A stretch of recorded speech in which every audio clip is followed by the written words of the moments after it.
নমস্কার বন্ধুরা, তোমাদের সকলকে স্বাগত জানিয়ে আজকের ভিডিওটা শুরু করছি। আর আজকের এই ভিডিওতে আলোচনা করব মেষ রাশি ও লগ্নের জাতক জাতিকাদের আগস্ট মাস কেমন যেতে চলেছে, অর্থাৎ 2024 সালের আগস্ট তাদের কেমন যাবে, কি করতে হবে বা কি করলে ভালো, কোনটা খারাপ, সব কিছুই কিন্তু এই ভিডিওতে আলোচনা করা হবে।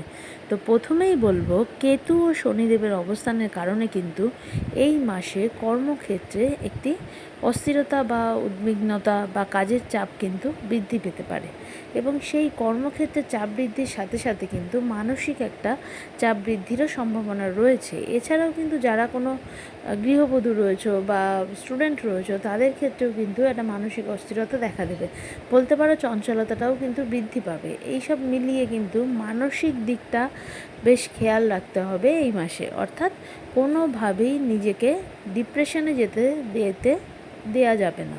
কারণ হচ্ছে